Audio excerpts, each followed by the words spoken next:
여러분 안녕하십니까? 네, 초청하실 만한 분들도 되게 많으실 텐데 저를 특별히 기억해 주시고 불러주신 담임 목사님 그리고 수석장로님 또 성도님들께 감사드립니다. 네, 여러분들 덕분에 어제 저녁에는 아름다운 일몰을 봤었고요. 오늘 아침에는 교회를 오면서 또 이 정겨운 골목길, 제 돌아가신 외할머니가 생각나는 골목길 걸어오면서 참 좋았었고요. 또 여전히 잘 계신 어르신들, 또 궁금했던 분들, 제가 그때는 뭐 저도 어렸지만 저보다 더 어렸던 친구들이 그때 이제 제 나이만큼이 돼가지고 훨씬 성숙한 모습으로 인사하는 모습도 참 반가웠습니다. 아무튼 너무 감사드리고요. 저희 교회는 찬양대가 없는데 개척교회라서 오늘 이렇게 또 찬양대 찬양을 들으니까 너무 좋기도 하고, 여러분들은 익숙하셔갖고 때로는 그냥 넘기실 수도 있을 것 같은데요. 이제 저 같은 사람에게는 너무 마음에 와닿고 감동적인 찬양입니다.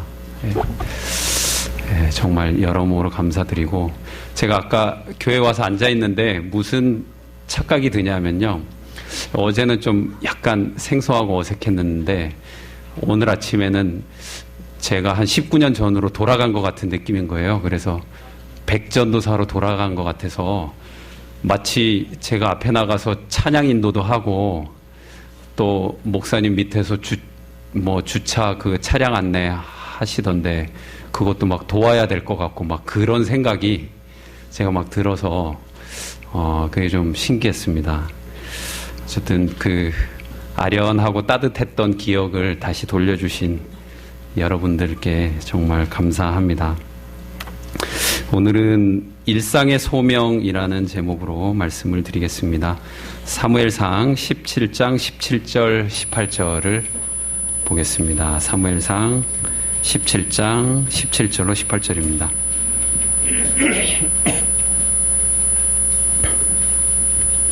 구약성경 사무엘상 17장 17절로 18절입니다. 제가 읽어드리겠습니다. 이새가 그 아들 다윗에게 이르되 내 형들을 위하여 이 볶음곡식 한 에바와 이 떡 10덩이를 가지고 진으로 속히 가서 내 형들에게 주고 이 치즈 10덩이를 가져다가 그들의 천부장에게 주고 내 형들의 안부를 살피고 증표를 가져오라.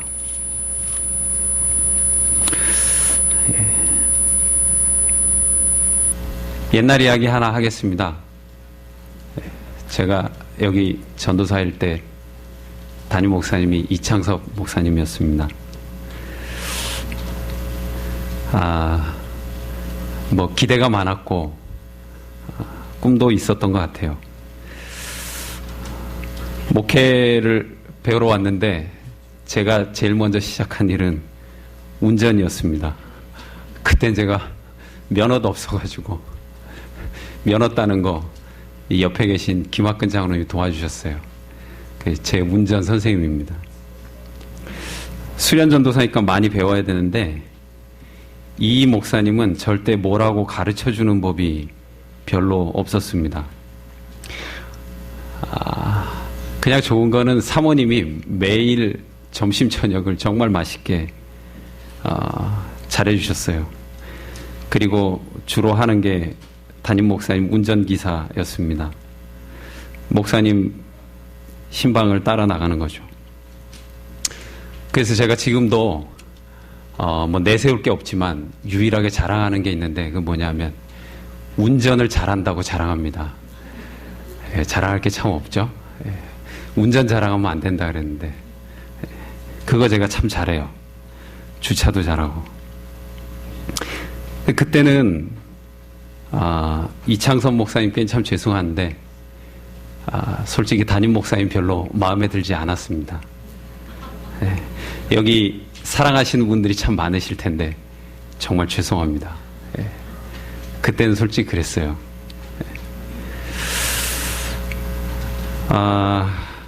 그 목사님이 제일 잘하시는 게 방문이었어요. 이 목사님이 되게 신기한 게 이렇게 막 방문 가다가 백전도사 차 세워. 그래서 뭐 하시나? 그리고 딱 보면 빈병 줍고 있어요. 빈병 줘가지고 할머니들 갖다 드리는 겁니다. 방문할 때. 야, 이건 정말 무슨 상황일까? 방문 가서도 그냥 말씀은 좀 그래요. 근데 이렇게 잠깐 예배 드리고 난 다음에 그 집에 이제 손주들 아기를 봐주시는데 아기 엄마보다 더 잘 봐요. 그래서 가는 집마다 목사님을 다 환영하는 거예요. 그런데 그게 다예요. 목사님 목회가 그게 전부예요. 적어도 제가 보기엔 그랬어요. 그래서 제가 속으로 야, 정말 이게 무슨 목회냐 속으로 그랬어요. 혼자서. 이건 뭐 동네 할아버지 옆집 놀러 가는 것도 아니고 목사가 말씀 연구하고 설교 준비해야지. 전 그렇게 배웠고 그렇게 알고 있었어요. 어느 날 담임 목사님이 저를 부르시더니 백전도사, 교회 식당에 압력솥이 고장났으니까 그거 가서 고쳐와. 그날 제가 압력솥 들고 나가면서 폭발했습니다. 야, 이거 진짜 내가 압력솥 고치려고 신학교 4년 공부했나? 뭐 힘이 없으니 어떻게 해요? 그냥 고쳐가지고 왔습니다. 시간이 제법 흘렀어요. 그리고 나중에 알았습니다. 그분이 진짜 목사님이었구나. 설교자의 설교는 단상을 내려가면서부터 시작되는 것이구나. 목사는 말씀을 주기 전에 마음을 먼저 주어야 하는 것이구나. 그 목사님 저한테 말로 이걸 가르치지 않았어요. 말로 가르치셨다면 아마 기억 못했을 겁니다. 늦게 깨달았어요. 뒤늦게 깨닫긴 했는데 제가 지금 생각을 해봐요. 그 목사님처럼 될 수 있을까? 불가능하다고 생각합니다. 여러분들에게 질문을 하나 드리겠습니다. 다윗이 기름 부음을 받았어요. 자, 이제 왕이 될 겁니다. 왕이 되려면 뭘 준비해야 됩니까? 어떤 사람들이 이렇게 생각할 거예요. 왕가에서 태어나야 되고 좋은 선생님에게 배워야 되고 사람들을 많이 지도해 봐야 한다. 전쟁 경험도 쌓아야 될 거고 많은 교육이 필요할 거다. 우리가 흔히 생각하는 식으로 하면 다윗이 왕이 되기 위한 여러 가지 계획들을 세울 수 있을 겁니다. 그런데 사무엘이 다윗에게 왕으로 기름을 붓고 난 다음에 성경을 가만히 읽어보면 하나님은 그를 왕으로 만들기 위한 어떤 계획도 없는 것처럼 보입니다. 사울의 궁정에 가서 하프를 켠 게 유일하게 큰 사건이었어요. 기름을 부었다는 것 외에 다윗의 삶이 달라진 것도 없습니다. 당장 그를 집안에서 왕으로 대우하는 사람도 없었어요.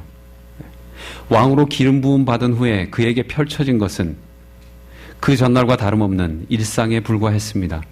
그저 한 소년의 삶을 살아야 한 거죠. 어느 날 아버지가 왕으로 기름 부음 받은 다윗을 불렀습니다.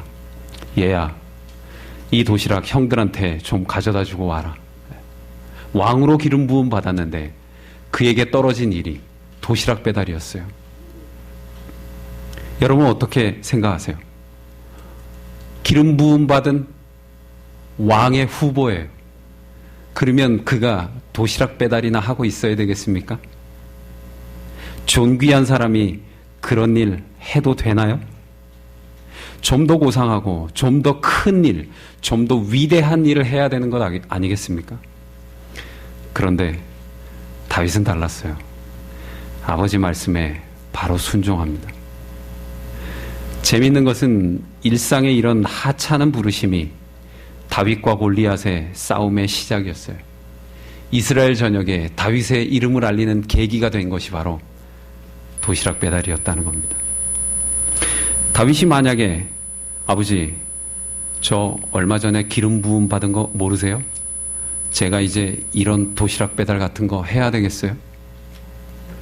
이렇게 따졌다라면 다윗과 골리앗의 싸움과 같은 위대한 역사는 성경에 기록되지 않았을 것입니다. 오병이어의 도시락을 싸준 어머니, 그것이 5,000명을 먹이는 기적의 시발점이 될 줄은 몰랐을 것입니다. 사라밧 과부는 낯선 외국인에게 보인 최선의 친절이 그의 가족을 구원하는 기적의 시발점이 될 줄 몰랐을 것입니다. 사마리아 여자는 물들어 나갔다가 예수님을 만나게 될 줄 몰랐을 것입니다. 우리의 소명은 늘 그렇게 하찮은 일부터 시작되는 것입니다. 높은 건물이 벽돌 한 장에서 시작되는 것처럼 위대한 사건 또한 하찮게 보이는 일상의 소명에서 시작됩니다. 큰 일만 쫓아다니는 사람은 결코 큰 일을 할 수 없습니다. 그리고 그런 사람은 큰 일을 해서도 안 되는 것입니다. 일상의 소명에 충실한 사람을 하나님은 위대한 일에도 부르시는 것입니다. 왜 그럴까요? 왜 그럴까요? 왜냐하면 작은 일에서 보이지 않는 곳에서 우리의 어떠함이 드러나기 때문입니다. 큰 일은 누구나 최선을 다해요. 여러분, 우리나라 대통령을 내가 만났는데 그 사람 대충 대할 수 있겠습니까? 그건 내가 아니에요. 진짜 나는 어디서 드러나는가? 작은 일을 만나면 드러납니다.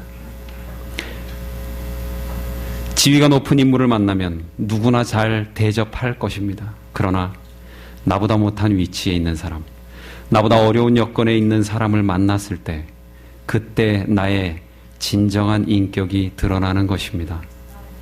그러면 우리의 신앙은 어디서 드러날까요? 경건한 신앙은 교회 안에서가 아니라 교회 밖에서 드러나는 것입니다. 교회에서의 모습이 내 신앙인 줄 아는 분들이 있어요. 그거 내 신앙 아닙니다. 교인들 사이에서 거룩한 채 하는 것, 일주일에 잠깐 교회에서 좋은 모습을 보이는 것은 누구나 쉽게 할 수 있는 일이에요. 제가 교회에서 목사님 소리 들을 때는 항상 올바른 모습을 보일 수밖에 없는 겁니다. 그러나 가정에서의 저는 어떨까요? 그리고 제가 목사인 것을 모르는 사람들을 만났을 때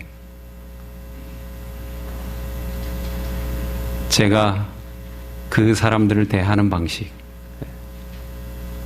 그게 제 신앙인 거죠. 그리고 그게 제 인격인 겁니다. 그래서 저는 제 신앙이 참 얄팍하다라는 걸 자주 느껴요. 제 주변에 있는 사람들도 저와 비슷하다라고 하는 걸 느낄 때가 있어요.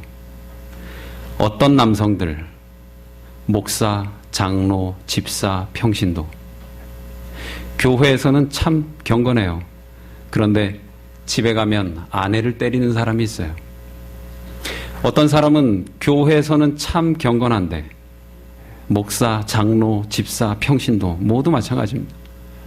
사회에 나가면 개차반이에요. 어떤 사람들은 교회에서 교인들은 참 잘 돌봐요. 그런데 집에 가면 가족들을 돌보지 않습니다. 어떤 사람들은 직장에서 신우회 활동도 하고 직장에서 전도도 참 열심히 해요. 그런데 정작 직장에서 자기가 맡은 일은 태만히 하는 사람이 있어요. 우리가 기억해야 됩니다. 나의 신앙은 길에서 완성됩니다. 직장에서 완성되고요. 가정에서 완성되는 겁니다. 우리의 신앙은 교회에서 완성되는 것이 아닙니다. 교회는 그저 기초를 놓을 뿐이에요. 우리의 신앙은 교회가 아닌 세상에서 완성되는 것입니다. 그것이 바로 안식일보다 평일이 우리에게 더 많이 주어진 이유예요. 교회와 세상은 별개의 곳이 아닙니다. 우리는 교회에서보다 세상에서 더 거룩해야 됩니다. 그렇기 때문에 여러분, 굳이 교회에서 더 거룩해지려고 노력할 필요는 없어요. 그게 무슨 필요가 있습니까? 거룩하라고 하는 것 모르겠습니다. 교회는 마음을 드리는 곳 아니겠습니까? 여러분이 하나님께 마음을 드리기 위해서 정말 진실한 동기를 가지고 나왔으면 그것으로 된 것입니다. 우리가 정말 거룩해야 할 곳은 어딘가? 세상입니다. 교인들 사랑하는 것보다 세상 사람들을 더 사랑해야 됩니다. 우리가 참으로 사랑해야 할 사람들은 안식일 교인이 아니고 절에 다니는 불교도인 것입니다. 우리가 진짜 사랑해야 될 사람은 어쩌면 이 안에 없을 수도 있어요. 근데 우리가 그걸 자주 잊어요. 교회를 세우지 말고 세상을 세워야 합니다. 세상이 우리가 섬겨야 할 교회인 것입니다.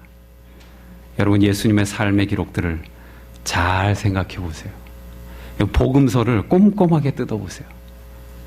성전과 회당에서 일어난 사건들 얼마나 있습니까?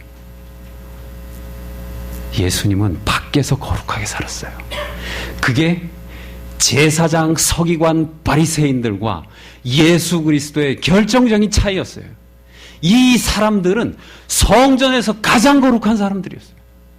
근데 예수님은 성전에 오면 제일 지적을 많이 받는 사람이었어요.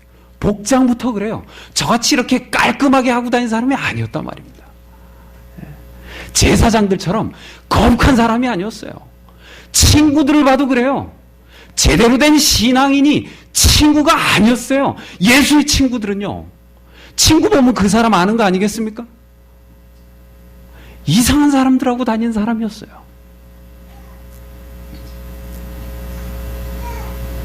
예수님 왜 그랬나? 회당에서 하는 신앙은 아무나 다 할 수 있는 것이기 때문에 그렇습니다. 선지자와 왕에 이런 글이 있어요.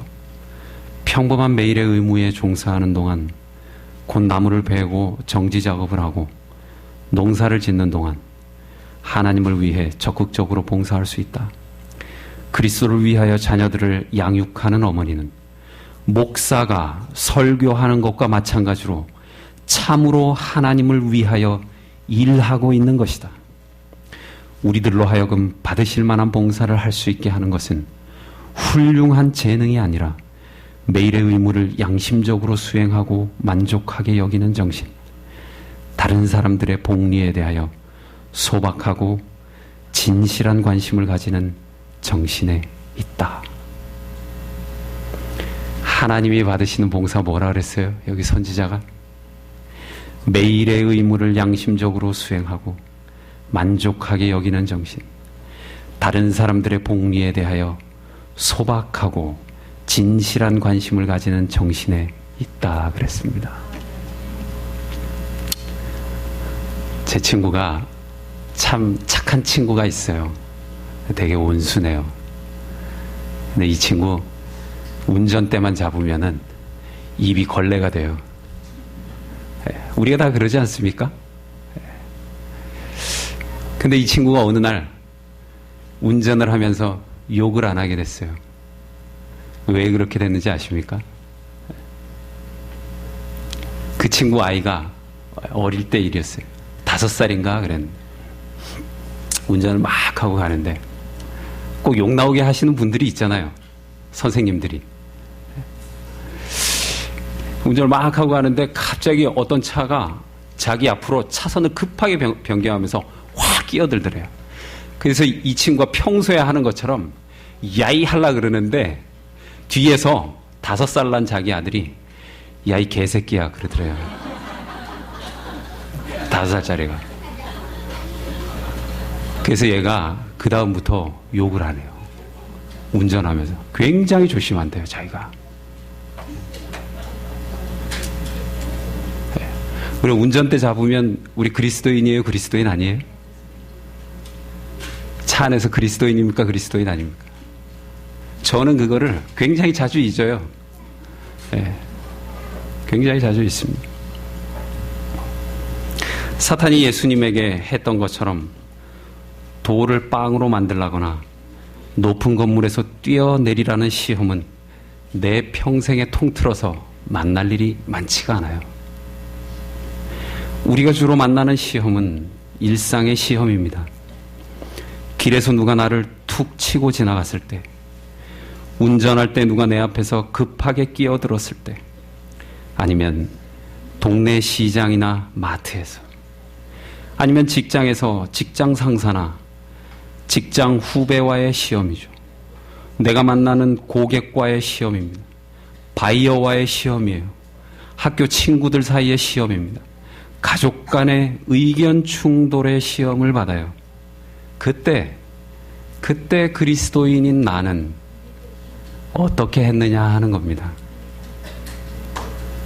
그게 내 신앙입니다. 여러분 오해하지 마세요. 제가 이렇게 목소리 깔고 정장하고서 좋은 말을 한다고 해서 그게 제 신앙이 아니라는 겁니다.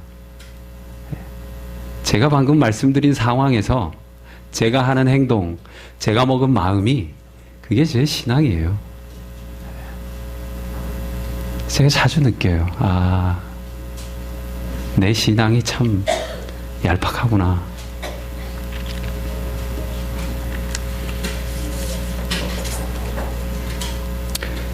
우리가 먹는 것 신앙일까요? 죄송한 말씀이지만 그것도 신앙의 표현이에요. 제가 이 말씀 드리는 건 소와 돼지를 철저하게 가리는 것, 아니면 채식을 하느냐 육식을 선택하느냐의 문제가 아닙니다. 우리의 먹고 마시는 모든 과정이 어떠냐 하는 것이죠. 불교에서 발우공양이라는 말이 있습니다. 발우란 양에 알맞은 그릇이라는 뜻이 있다 그래요. 그래서 이 사람들이 밥을 받을 때 두 손을 모아서 감사의 인사를 하고 밥을 받는다 그래요. 공양 발원문을 하고 이렇게 한다는 거죠. 한 방울의 물에도 천지의 은혜가 스며 있고 한 알의 곡식에도 만인의 수고로움이 담겨 있습니다. 이 음식을 감사한 마음으로 먹겠습니다. 다 먹고 난 다음에 단무지 하나를 남겨서 그릇을 깨끗이 닦는다 그래요. 그리고 이렇게 말한다고 합니다. 이 공양의 고마움을 마음에 새겨 사회 대중을 위해 살아가겠습니다.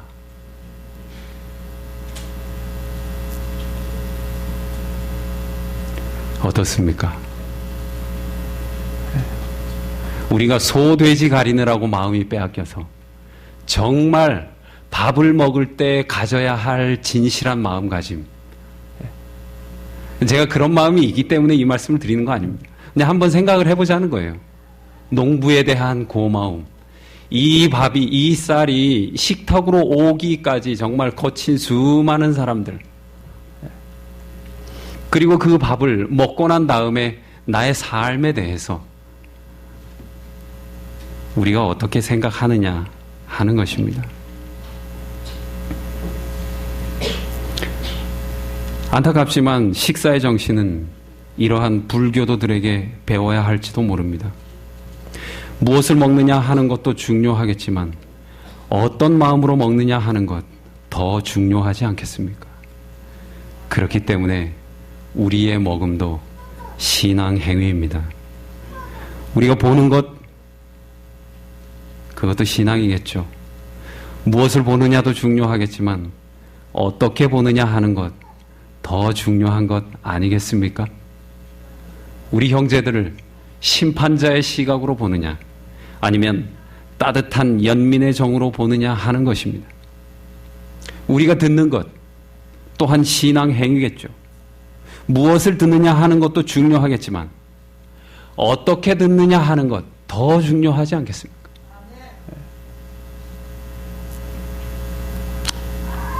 제 처가 굉장히 원칙적인 사람이에요. 대학 다닐 때 막내 처제가 한 7살 차이 나니까 학교를 다녔는데 책상을 이렇게 보니까 가요 테이프가 있더란 말입니다. 그래서 처제 보는 앞에서 이 테이프를 부셔가지고 쓰레기통에 집어 던졌어요.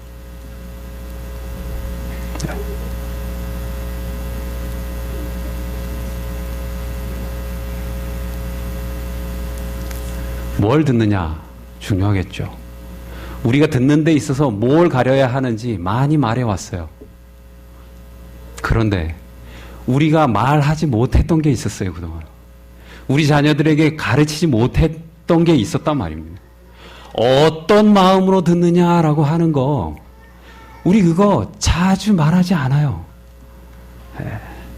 뭘 봐야 될지 보지 말아야 될지 굉장히 칼같이 가리는 경우도 있어요. 그거에 대해서 우리는 아주 정밀한 선을 가지고 있습니다. 그런데 어떤 눈으로 봐야 될지 그거 말하는 사람 드물어요. 왜 그렇습니까? 우리가 신앙에 대해서 상당히 이분법적인 잣대를 가지고 있어요. 흑백 논리로 신앙을 본단 말이에요. 삶과 신앙을 분리해서 봐요. 신앙은 신앙이고 삶은 삶이에요.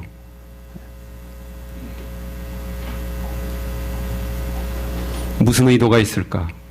의구심을 갖고 듣는 것보다 열린 마음으로 상대의 이야기를 들어주는 것. 참 이게 쉽지가 않아요. 우리가 만지는 것, 신앙입니다. 우리가 마시는 공기, 우리가 맡는 냄새, 우리가 하는 행위, 모두가 다 신앙이에요. 우리가 말하는 것, 신앙 행위죠. 그렇기 때문에 우리는 영향력이 있는 사람들입니다. 요한복음 3장 17절에 하나님이 그 아들을 세상에 보내신 것은 세상을 심판하려 하심이 아니요 저로 말미암아 세상이 구원을 받게 하려 하심이라. 예수님이 그랬어요. 그러면 제자인 우리는 어떻게 해야 됩니까? 세상을 심판해야 됩니까? 세상을 구원해야 됩니까? 그것이 예수님이 오늘 우리에게 던지는 질문입니다. 내가 아니면 구원할 수 없는 사람이 있습니다. 진실로 내가 아니면 구원할 수 없는 사람이 있어요. 그 사람을 구원하는 한 주 되시기를 바라면서 말씀을 줄이겠습니다.